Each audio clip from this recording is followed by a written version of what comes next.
Hemen size odamızın manzarasını da göstereyim. Evet, otelde bu merdivenlerde herhalde fotoğraf çektirmeyen yoktur. Nasıl otel? Saray gibi değil mi? Evet, çok güzel. Alkol kalitesi, yeme içme kalitesi genel olarak fevkaladenin fevkinde diyebiliriz. Lobi bardaki alkol kalitesi her yerde genellikle iyi olur. Burası birazcık fazla iyi gibi geldi.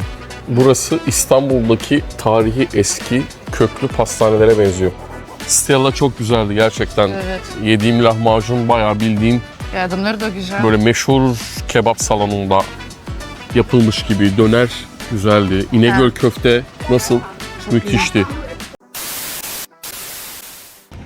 Herkese merhabalar. Seyahat deneyimi kanalımıza hoş geldiniz. Welcome to our travel experience channel and welcome to Mardan Palace. Türkiye'nin ilk ve tek gerçek tatil deneyimi kanalı. Neden böyle söyledim? Çünkü biz her gittiğimiz oteli anlatmıyoruz, yaşıyoruz. Deneyimi yaşıyoruz, içkisini içiyoruz, yemeğini yiyoruz ve bunları size tüm objektifliğiyle açık açık gösteriyoruz. Hangi otel, hangi segment olursa olsun. O yüzden ne yapmayı unutmuyoruz? Kanala abone olsunlar. Evet. Ve sosyal medya. Videoları takip etmek için anlık olanları Instagram'dan, TikTok'tan artık neresi sizin için uygunsa ki en iyisi bence Instagram. Instagram'dan bizi takip ediyorsunuz. Gerçek tatil deneyimi videolarını izlemek için. Şimdi gerçekten özel bir oteldeyiz. Bu otel genellikle bir takım PR hikayeleriyle anlatılıyor. Evet, çok şaşalı bir açılış yaptı. Çok sansasyonel, çok popüler bir otel. Hala ikonik, hala çiçek gibi bir tesis. Evet. Özel hizmet veriyor. Mardan Palas'tayız. Oteli anlatmaya başlıyoruz. Siz hazırsanız biz de hazırız. Tabii. Her zaman hazırız. Hadi bakalım. Welcome to Ottoman times. Welcome to our room in Mardan Palace. Türkiye'de saray gibi değil, gerçek saray olan tek otel bence. Evet, gibi değil. Detaylardan fark edeceksiniz zaten, video boyunca göreceksiniz. Burası gerçek bir saray bence Sveta. Yani burası gerçek bir oda, suite. We stay in suite. So different style from hotels where we usually stay. Because in these pictures on the walls, they have so special details. Real handmade by the way. Yes. Gerçek el yapımı.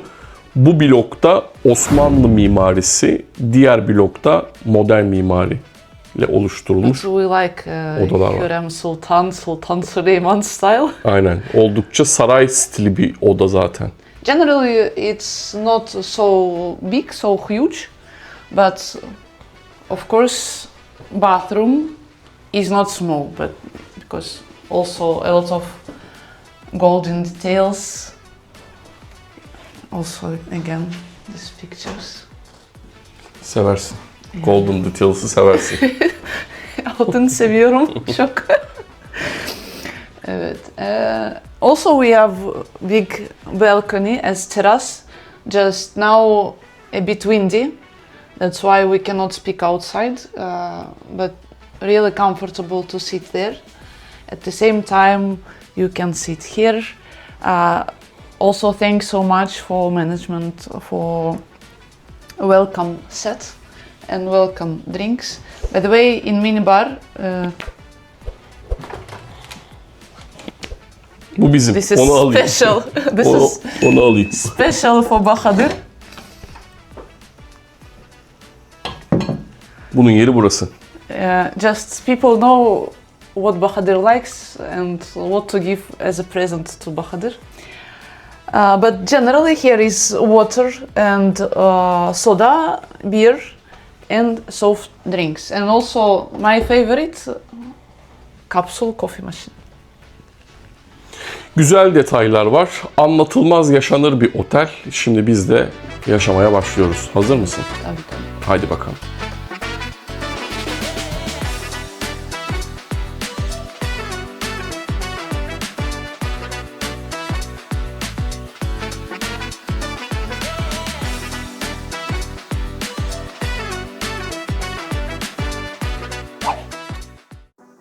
Hemen size odamızın manzarasını da göstereyim.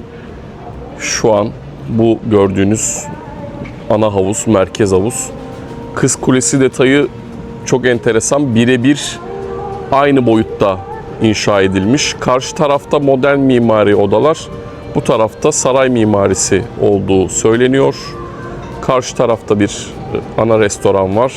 Şu teras bildiğimiz lobiye ait. Burada yine bir bistro, 24 saat açık bir restoran var. Gayet güzel, keyifli bir ortam. Böyle kocaman da bir balkonumuz var. Şimdi oteli keşfetmeye başlıyoruz.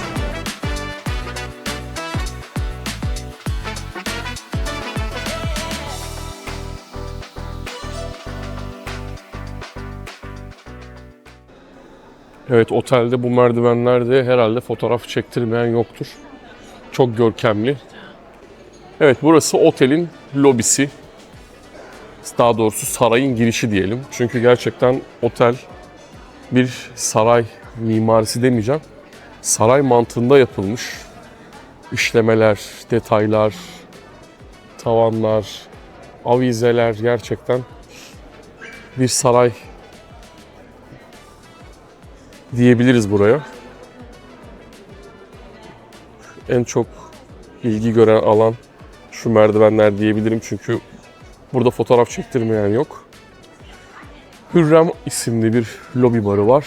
Burada lobide oturduğunuzda arkadaşlar size ne içersiniz diye geliyor, soruyor. Hizmet orada başlıyor. Evet, bu da meşhur. Bu merdivenler nasıl müthiş.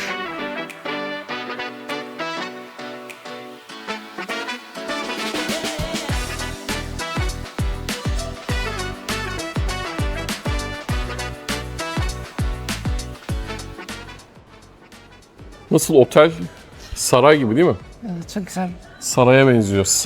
Altın var. Evet, çok altın detayı var. Çok sansasyonel bir açılış yapmışlardı kendileri. The first owner, he spent really so big money Aynen. for this hotel. Yani buradaki detaylar ciddi anlamda bir saraya ancak yapılabilecek işçilikler. Yani bir otel mantığında şu anda hiç kimse böyle bir şeyi bence yapmaz, yapamaz hatta.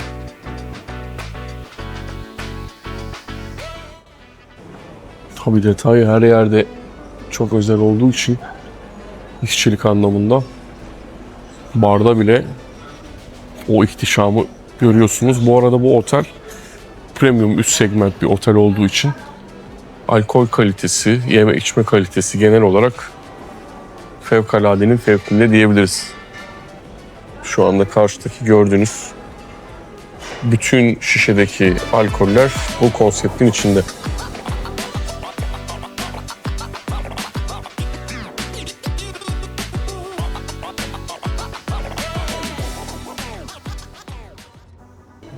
Lobi bardaki alkol kalitesi her yerde genellikle iyi olur.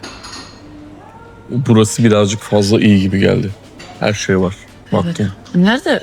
Viskiler, Dün sen dedin göbek rakı. göbek rakı, restoranda, ana restoranda. Evet. Ana restoranda göbek rakı. Burada zaten premium alkol var. Şişe bira var. Evet. No, important information. Şişe bira var. Başka? Miller, Efes var. Efes var. Bir şey var bir de. Korona var. Evet, Corona. Benim favori Corona. Ama ben Aperol. Aperol Spritz seviyorum.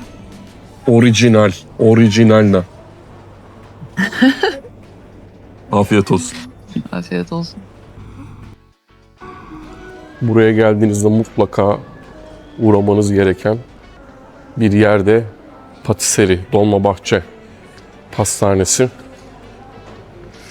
Gerçekten çok hoştu yani yediklerimiz. Bakın çikolatalar var.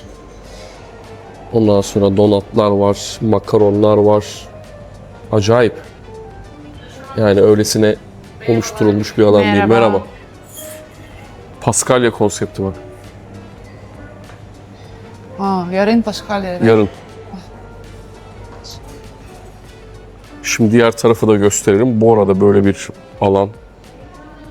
Burada oturuyorsunuz, keyif yapıyorsunuz. İstanbul'daki eski pastaneler gibi. Tarihi diyelim. Of of of. Sveta. Canım istedi şimdi. Güzel değil mi? Çok güzel gerçekten. Çeşitlilik müthiş. Sen ne yiyeceksin? Ne bu? Mix fruit tart. Ondan mı istiyorsun? Aa, evet, karışık meyveli tart. Merhaba, kolay gelsin. Bir tane karışık meyveli tart. Sen? Düşünüyorum. Ne yesem diye. Orada İstanbul, vardı mı şey? Sveta burası İstanbul'daki tarihi eski köklü pastanelere benziyor. Aa, evet. Tabii gerçekten öyle.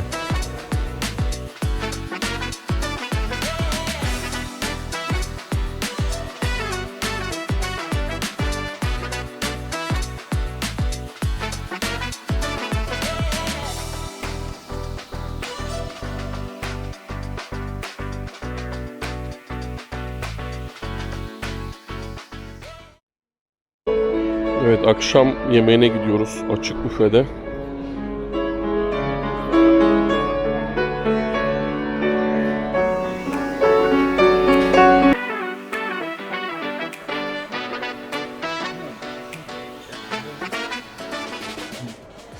Evet, ana restorana giriş yaptık akşam yemeği için. Bugün Türk mutfağı, Türk gecesi diyorlar, konsepti var. Buradan çiğ köfteyle başlıyoruz. Peki başka ne var? Türk mutfağına özel. Bugün muhtemelen Türk mutfağına özel şeyler göreceğiz. Ondan dolayı akşamın konsepti Türk gecesi. Mezeler malum. Bunlar gerçi her gün olan şeyler. Onun dışında ne var? Bizim geleneksel yemeklerimiz vardır diye tahmin ediyorum. Edirne ciğeri var. Ne derler? İçli köfte var. Kadın budu köfte var. Sebzeli pilav. Harbiden de tam bir Türk gecesi akşamı konsepti olmuş. Patlıcanlı, acepsa şakşuka dediğimiz şeyler var. Bizim malum eriştemiz var. Döner var. Bakın. İskender de yapabiliyorsunuz. Başka ne var? Devam edelim. Bizim Türk işi kızartmalarımız var. Ve tabii ki olmazsa olmazımız Adana kebap. Adana kebap var. Yine Türk işi tatlılar. Tabii ki hepsi Türk tatlısı değil. Ama buradan itibaren hepsi bizim. Bakın. Müthiş. Gerçekten lokmalar, tulumbalar. Neler neler. Gelelim böyle baklavalar. Cevizlisi, fındıklısı, fıstıklısı, Antep sarması, ayva tatlısı ve tahinli ceviz üzerine dökebileceğiniz kabak tatlısı. Sütlacımız. Peki burada ne var? Bakın Ali Nazik kebabı yapabiliyorsunuz. Buradan etinizi altına yoğurtlu patlıcanını doldurup Ali Nazik kebabı yapabiliyorsunuz. Saray katmeri var. Taze fasulye, ıspanak kavurma, ekşili köfte, kuru fasulye, patlıcan, karnıyarık, kuzu güveç, kabak dolma, sebze haşlama ve meyhane pilavımız. Hastasıyız. Mezeler zaten olmazsa olmazımız. Bizim zeytinyağlılardan başlıyor. Daha sonra seafood dediğimiz deniz ürünlerine kadar mezeler devam ediyor. Müthiş. Külbastılar, mudurnu köfteler, kızartmalar ama bakın lahmacun var. Değil mi? Şok. Bildiğimiz lahmacun var.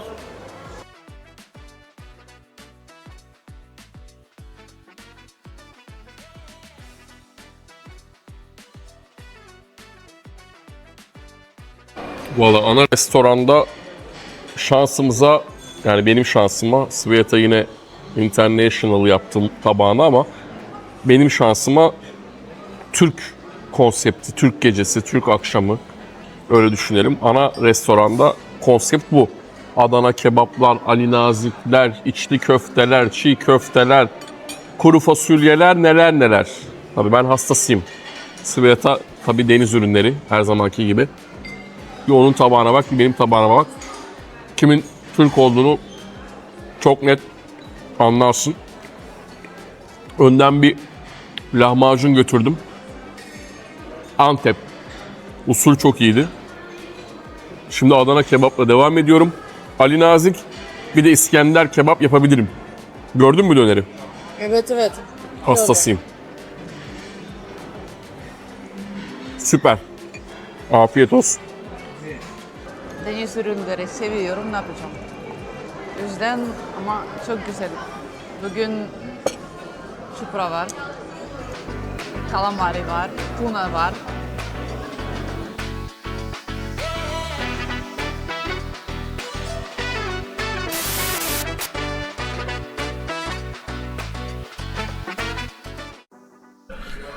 Günaydın, günaydın, günaydın. Bu otelde size iki farklı kahvaltı versiyonu göstereceğiz. Şimdi ben ana restorana gidiyorum. Klasik açık büfedeki kahvaltıya. Sveta tabii ki hazırlandığı için yetişemedi. O bistroda yiyecek. İki farklı kahvaltı versiyonu olacak. Şimdi ben ana restorana gidiyorum. Ne var ne yok göstereceğim. Eğer kanala abone olmadıysak hazır yeri gelmişken onu da hatırlatalım. Haydi. Şu merdivenlerin hastası oldum. Herkes burada fotoğraf çektiriyor. Gerçekten yukarıdan görüntü falan da çok enteresan. Buradan aşağıya iniyoruz. Ana restorana gidiyoruz. Haydi. Ana restoran.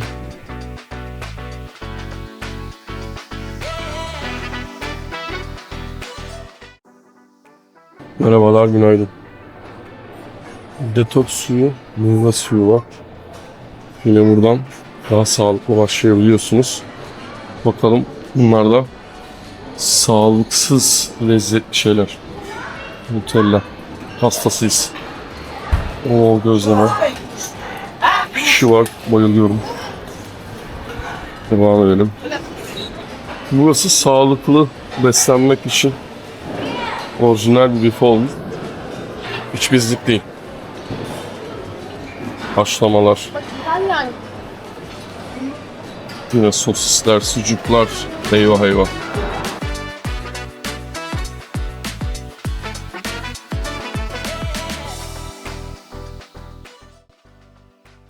Ispanaklı yumurta. Menemen. Çok severim biliyorsunuz. Bakalım başka ne var? Reçeller falan zaten klasik. Sıcaklarda ne var? Börek var galiba burada. Evet, vallahi kol böreği var. Bunu da çok severim. Bu da bizim İzmir'imizin meşhur boyozu.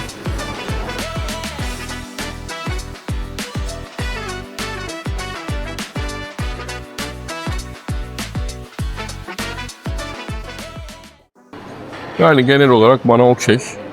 O yüzden ben bir yerden başlayayım diyorum. Yine bu büfe hiç benim ilgi alanıma girmiyor. Ben direkt bir şeye gideyim abi. Oradan başlayayım.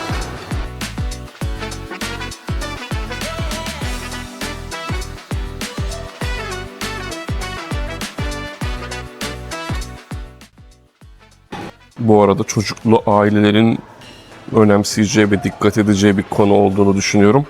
Bakın burada bir çocuk büfesi var. Evet, ikinci defa günaydın. Günaydın. Ben bir kahvaltı yaptım. Şimdi Sveta ile ikinci bir kahvaltıya gideceğiz.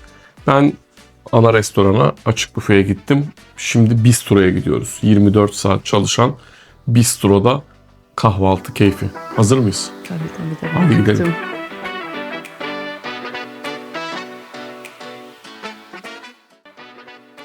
Asansör de çok şık bak. Avizeler. Ondan sonra ahşap detaylar.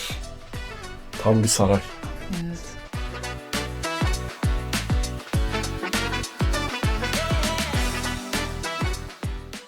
Evet, ana restoranın hemen yanından şuradan sola dönüyoruz. Burası hem plaja ve havuza açılan kapı, yani tesise açılan kapı, hem de sürekli açık olan Mardan Bistro burada. Evet, mekan bu. Burada bistro, yani alakart hizmet alıyorsunuz. Buraya geliyorsunuz, masaya oturuyorsunuz. Günün ruhuna uygun bir menü geliyor. Böyle arkadaşlar yardımcı oluyorlar. Günaydın. Nerede Siz de oturacağız? burada keyif yapıyorsunuz. Buraya oturabiliriz. Biz Şöyle de göstereyim mekanı. Burada da bar var. Ve bayağı iyi alkol çeşitleri var. Viskiler falan sağlam. Buradaki menü tabii günün hangi saatinde geldiğinize göre değişiyor. Şu an 11.30'a kadar kahvaltı var. Serpme kahvaltı, sıcak aperatifler dediğimiz sahanda yumurtalar, omletler, menemenler, sucuk, tost, mısır gevreği. Afiyet bal şeker olsun. Sveta, ne yemeyi düşünüyorsun? bakıyorum. Bakacağız.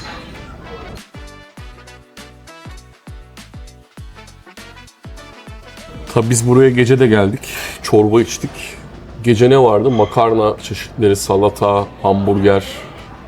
Yine bayağı güçlü bir menü vardı.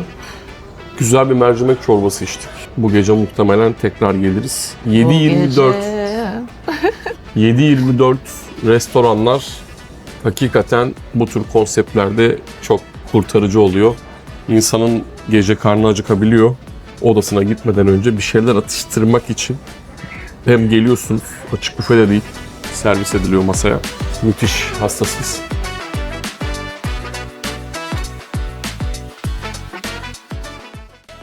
Evet, tesiste şu kapıdan çıkış yaptık. Mardan Bistro'nun orada. Burası ana restoranın açık alanı, terası. Şu anda hava da gerçekten mis, kaymak gibi. Şurada swim up odalar var. Doğrudan havuza girebileceğiniz devasa bir havuz var. O yüzden eğer havuz seviyorsanız bu oteli de bu anlamda çok seveceksiniz. Köprüden geçiyoruz şu anda. Hakikaten çok büyük. Araba da geçer buradan.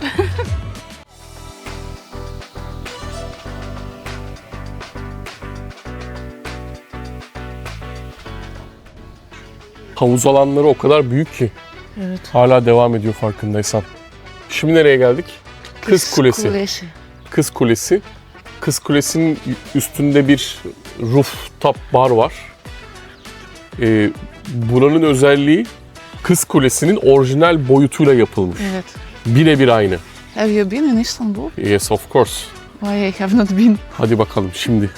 İstanbul'dan önce Antalya'da ilk defa. Aynısı. Tamam. İstanbul'dakine götüremedik. Bak orada Topkapı Saray var. Aynen. İstanbul'dakine götüremedik. Şimdi buraya. Kundu küçük İstanbul Aynen. gibi. Şu anda bu saray zaten küçük İstanbul gibi. Her yerde İstanbul motifleri. Bu arada bak, Yamas diye bir restoran var.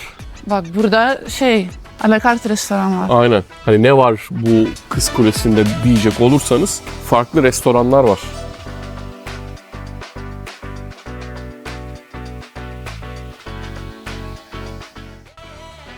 Evet, ne var ne yok etrafta. Buraya niye çıktık? Вот смотрите, Çünkü burası еще gerçekten этот бассейн. müthiş manzaraya sahip Там bir не работает. kule, Kız Kulesi. Karşı tarafta Kardeş Видишь, они Otel, позже Topkapı откроют. Sarayı var. А вот O da böyle там güzel bir terasa sahip bu arada. огорожено. Şöyle bakın, Там вот я вижу песок. ne kadar büyük olduğunu havuzun То есть они, buradan наверное, еще bir там kere что-то daha будут доделывать. anlıyorsunuz. Ага. Böyle etrafında Я dolaşıyorsunuz. уточню. Yazın püfür püfür oturup burada bir şeyler içebiliyorsunuz. Şu an açık değil ama ortam bu. Buradan tesisi anlatmak birazcık daha kolay. Çünkü bakın şu terasları görüyorsunuz. Jacuzzi'li teraslar var. Farklı oda tipleri, oda kategorileri var. Şöyle söyleyeyim. Şu swim up'lar zaten yine ayrı bir oda kategorisi. Buradan şöyle baktığımızda böyle lake house diye geçiyor sanıyorum. Burada da farklı çok büyük suite'ler var. Hakikaten o zamanki şartlarda büyük şaşayla yapılan müthiş bir mimariye sahip bir otel. Yani böyle bakınca çok daha iyi anlıyorsunuz tepeden. Sadece ana bina değil, farklı oda kategorileriyle farklı deneyim sunuyor. Evet, bu da gördüğünüz gibi sahili, plajı ve yine orada da kocaman bir iskelesi var.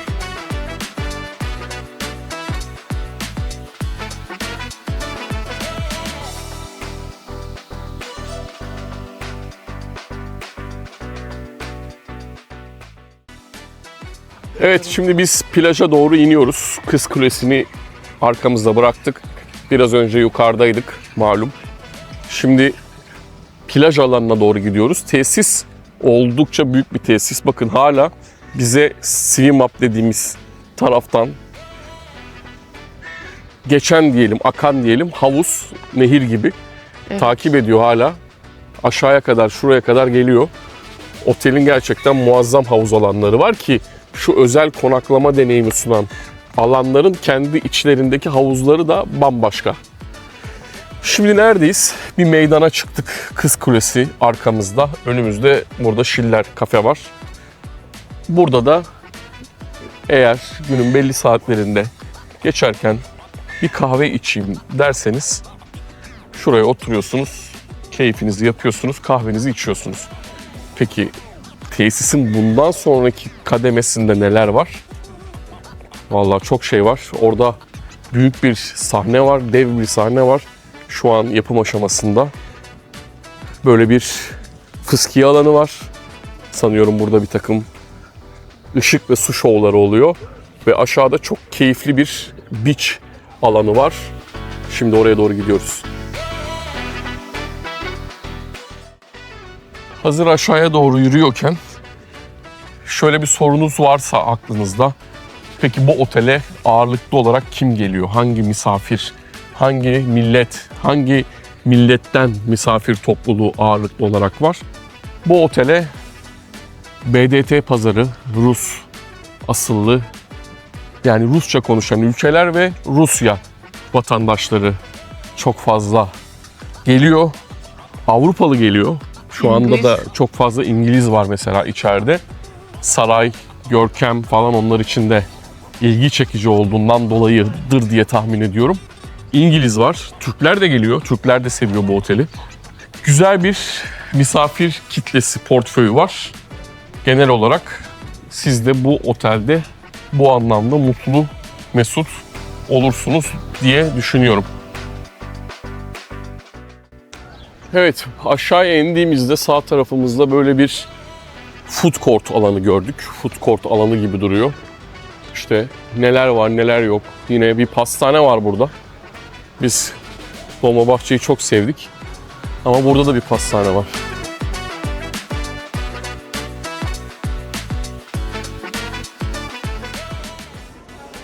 Evet, buradaki pastanede de bayağı çeşit var. Eğer ana binada değilseniz, yani lobi tarafında, aşağıya indiyseniz o pastane keyfini burada da yapabiliyorsunuz. Dondurma da var. Hatta waffle var. Burası da Stella Snack diye geçiyor. Böyle bir alan. Sanıyorum bu da masaya servis. Evet, menüler var. Bakın döner var. Pide var. Böyle güzel, tertemiz, açık bir mutfak. Sanıyorum hamburger falan var. Çorba var. Köfte var. Bayağı bir seçenek var.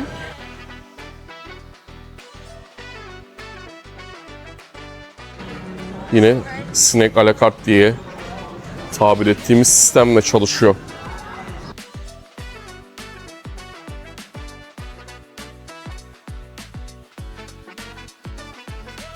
Döner var, çorba var, salata var. İnegöl köfte. İnegöl köfte, burger var. Burada da bayağı seçenek var. Evet. Nerede yiyeceğiz? Bilmiyorum. Lahmacun söyledik. Anam babam usulü.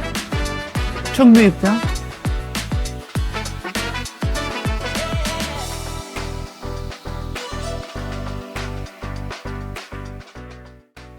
Valla orada müzik olduğu için çok konuşamadık. Stella çok güzeldi gerçekten. Evet. Yediğim lahmacun bayağı bildiğin Yardımları da güzel. böyle meşhur kebap salonunda yapılmış gibi. Döner güzeldi. İnegöl köfte nasıl? Müthişti. Çok beğendik. İkisinin arasında kalmıştık. Mikanos'ta mı yesek, Stella'da mı yesek? Stella'daki menü Türklere birazcık daha uygun. Ama gerçek restoran gibi. Gerçek restoran gibi. Orası da İtalyan. Orayı da deneyeceğiz. Ama Stella bence müthişti. Şimdi devam ediyoruz. Nereye? Şimdi çocukların daha çok ilgisini çekecek olan alanlar. Evet. Çünkü burası 10 numara 5 yıldız bir aile oteli. Yani çocuklar bu otel için çok önemli. Şimdi çocuklar burada nasıl vakit geçiriyor onları gösterelim. Haydi.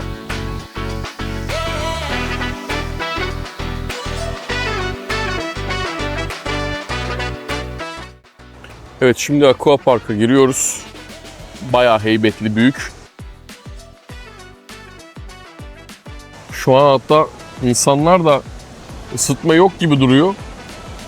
Ama helal olsun İngiliz kardeşlerim. Hiç üşümüyorlar, koca yürekli insanlar. Hani Aqua Park öylesine bir Aqua Park değil. Yağmur yağıyor gibi şu an. Aqua Park öylesine bir Aqua Park değil. Bayağı büyük, heybetli.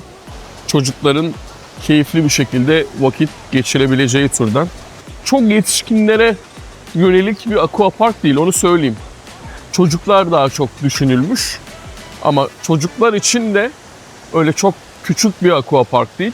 Genellikle Aqua Park arayanları tatmin edecek türden. Aqua Park'tan çıktık. Kids Club'ı gösterdik. Aqua Park'ı gösterdik. Şu anda plajın iskele tarafı, kumsalı tam hazır değil açık söyleyeyim.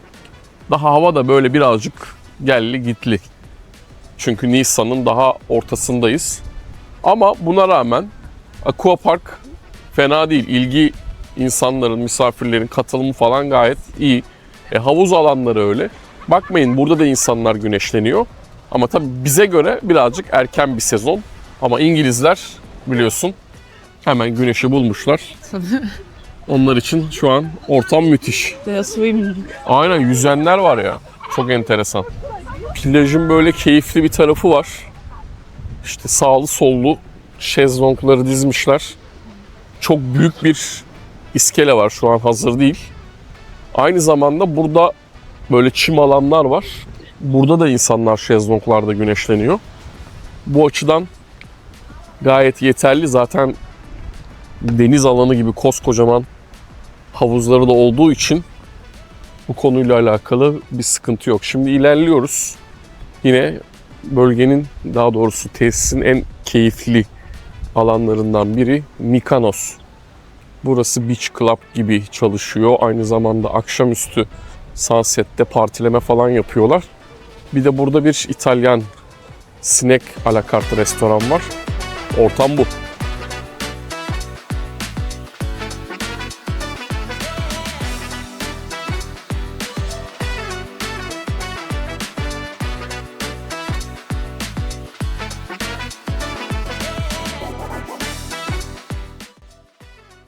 Burası İtalyan konsept çalışıyor.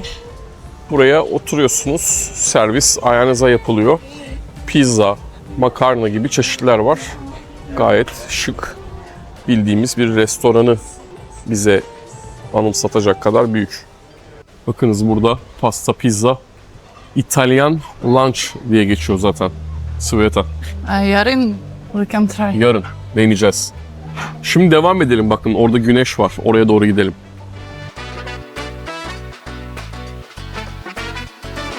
Yani bu alanda bayağı keyifli. Top oynayanlar, güneşlenenler, takılanlar falan. Böyle güzel bir ortam. Tabii sıcak olduğunda, havalar daha iyi olduğunda daha da keyifli olur. Şu an daha bahar mevsiminde olduğumuz için tam istediğimiz havayı açıkçası yakalayamadık. Ama yakalarız. Burada da bir beach bar var. Burada da yine çeşitlilik anlamında hiçbir kısıtlamanın olmadığı, yukarıda konsepte ne varsa burada da var. Gördüğünüz gibi şurası plaj. Burası bu yeşillik, çim alan. Kolay gelsin. Evet, ortam böyle.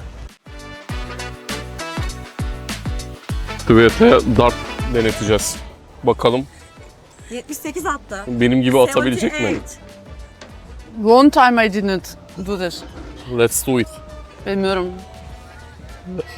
Hayda. 100. Oo.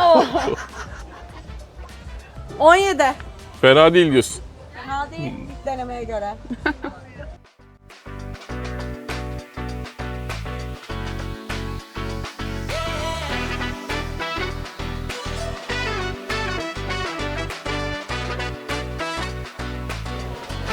Evet, akşam alakart deneyimi yaşayacağız. Dün akşam ana restoran, bugün alakart. Çok özel bir yer Sveta. Et severiz biliyorsun. Beef Grill Club hastasıyız. Bakın mekan burası. Şöyle göstereyim bak. Gördün mü? Hadi bakalım.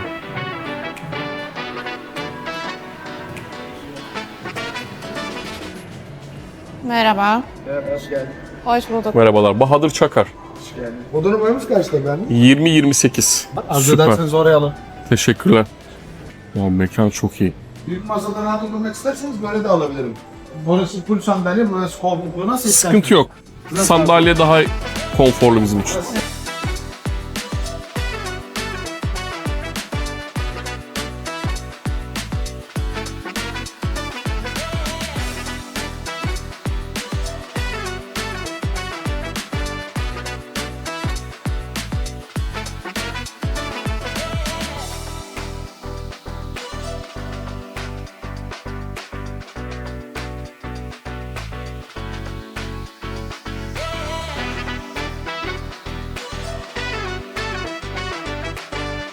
Şöyle aparatiflerle başlayan ana yemeğe giden güzel bir menü var. Şimdi de bakalım nasıl seçeceğiz? Hangisini seçeceğiz? Büyük soru işareti çünkü tahmin ediyoruz hepsi çok güzel ama biz hangisini yiyeceğiz? Mesele bu. Güzel bir başlangıç yaptık. Beef sushi.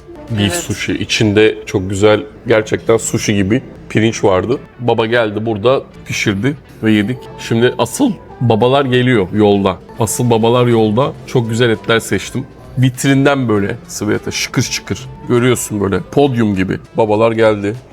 Texas. Bu da kaburga. Nasıl? Biraz fazla gözüküyor. Yeriz herhalde.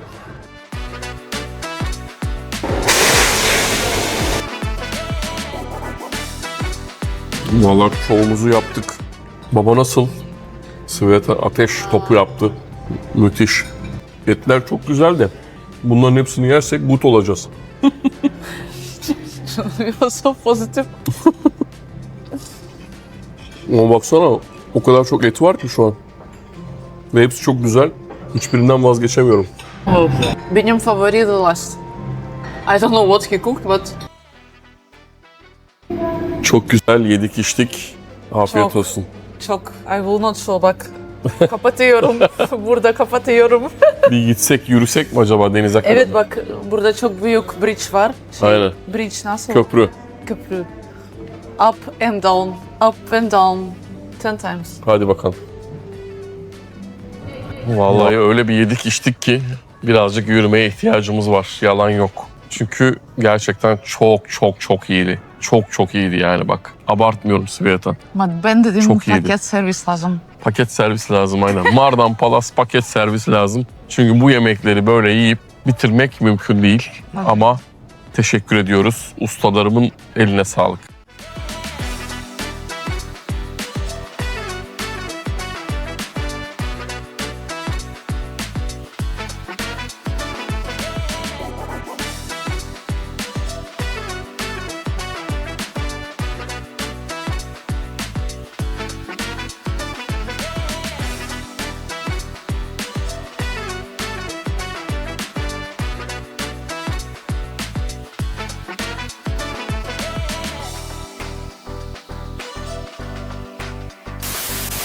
Evet dostlar, Mardan Palace, pazar günü, relax.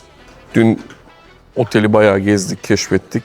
Hemen hemen anlatılabilecek deneyimlerin çoğunu anlattık. Müthiş bir alakart deneyimi yaşadık. Bugün kahve içiyoruz, takılıyoruz. Tabii ki plaj falan daha tam yaz modunda olmadığı için sınırlı hava koşulları imkan verdikçe sınırlı şartlarda kullanılıyor. Çok dert değil, önümüz yaz. Bu arada bugün Paskalya Bayramı. Tüm Hristiyan aleminin Paskalya Bayramı'nı kutlarım. Burası relax bir modda oturulabilecek bir yer. Böyle televizyon da açık, maç yayını var. İsteyen haber falan da izleyebiliyor. Akşam burada aynı zamanda eğlence oluyor. Şöyle göstereyim. Burada şu anda açık mesela, bu barda oturabilirsiniz. Dışarısı da var. Bak burada da bar var Süveten. Her yerde bar var. Evet. Evet, şu anda spa'ya geldik. Kapalı havuz burada, fitness center burada. Ne var ne yok bir göz atıp sizlere gösterelim. Çünkü otel kışın da açık olduğu için bu alanları kullanmak isteyeceksiniz. O yüzden bakalım ne var ne yok. Kapalı havuz içeride gözüküyor. Kapalı havuz bayağı büyükmüş bu arada. Bir tane de dışarıda ısıtmalı bir havuz var. Yani açık havada ısıtmalı havuz var mı sorusunun yanıtı o havuz ısıtmalı. Otelde açık ısıtmalı havuz var mı sorusunun yanıtı bu. Gördüğünüz gibi açık ısıtmalı havuz var. Sıcak havuz.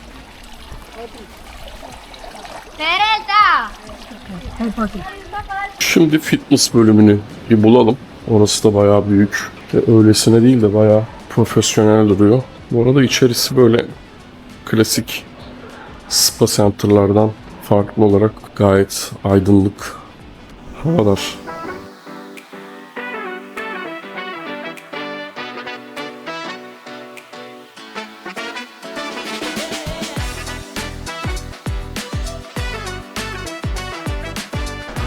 Evet, lounge böyle bir alan. Burası bir oyun center, game center diye geçiyor. Oyun merkezi. Bowling var, sevene, isteyene. Bilardo var, yine oynayabileceğiniz. Çocuklara uygun daha farklı oynayabilecekleri oyun makineleri var. Gördüğünüz gibi.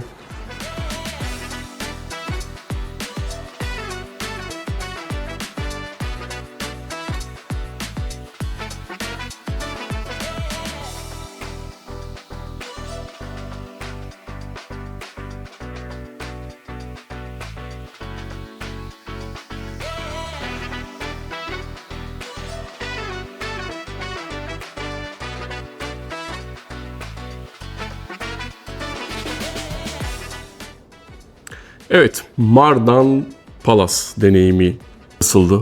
Çok hızlı geçti. Ya evet. Birazcık daha yavaş geçeydi keşke. Çok hızlı ama Çok daha iyi olurdu. I think we will come again. Evet, birazcık daha yaz konsepti. Şimdi kaldığımız dönem itibariyle tam anlamıyla yaz gelmediği için bazı alanlar kapalı, bazı alanlar daha mevsimsel şartlardan dolayı açılamıyor ama söz vereceğiz.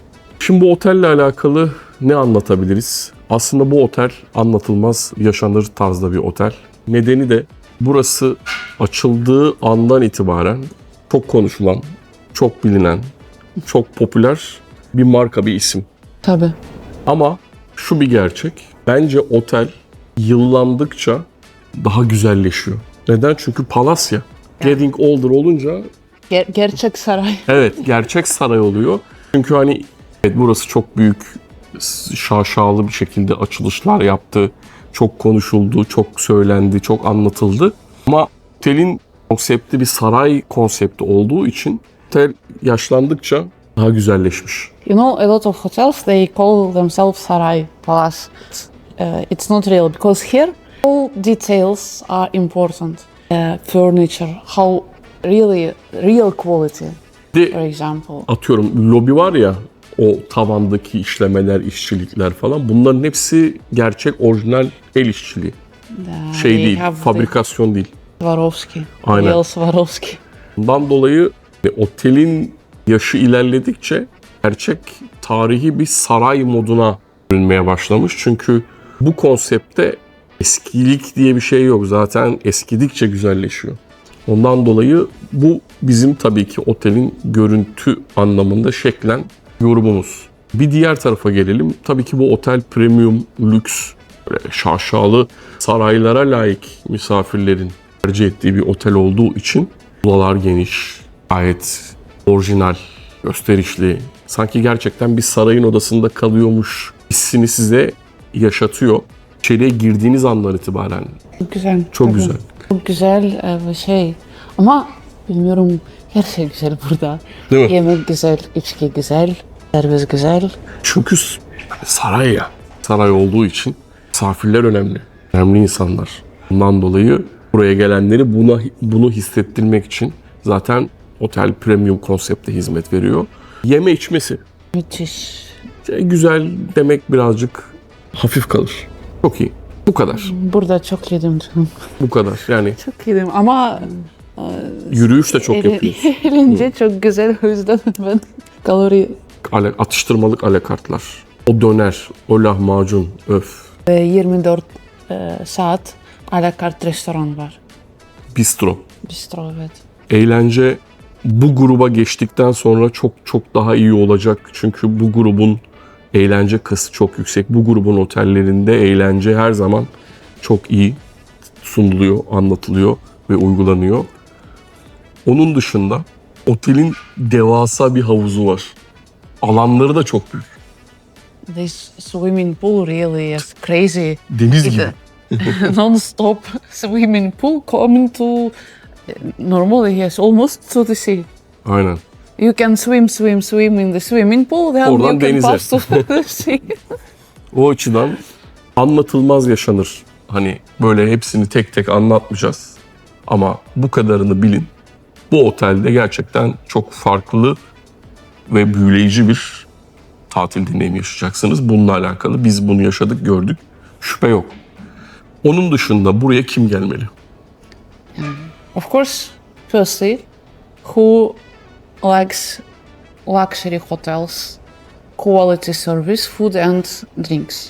Second, who likes to come fast from airport and at once to be at the hotel because it's Kundu. Airport is so close. Third, third, who likes swimming pools. Really, because here everywhere swimming pool, even rooms, swim up rooms and rooms with terrace with jacuzzi. So if you like water, water is everywhere here. Duydunuz. Kim gelecek belli. O yüzden eğer sizin de bu tür bir deneyimle alakalı arayışınız varsa biz kefiliz. Bu otelde çok mutlu, güzel bir tatil deneyimi yaşayacaksınız diyelim ve artık bu videonun sonuna gelelim. Bu videodan, daha doğrusu bu otelle alakalı farklı bir YouTube videosu da yaz konsepti, birebir yaz konseptinde mutlaka gelecektir. O yüzden ne yapmayı unutmuyoruz? Videoyu beğenip soru varsa yorum yapmayı unutmuyoruz. Ve bir sonraki deneyimde görüşüyoruz. Tabii. Şimdilik hoşça kalın. Görüşürüz. Пока-пока.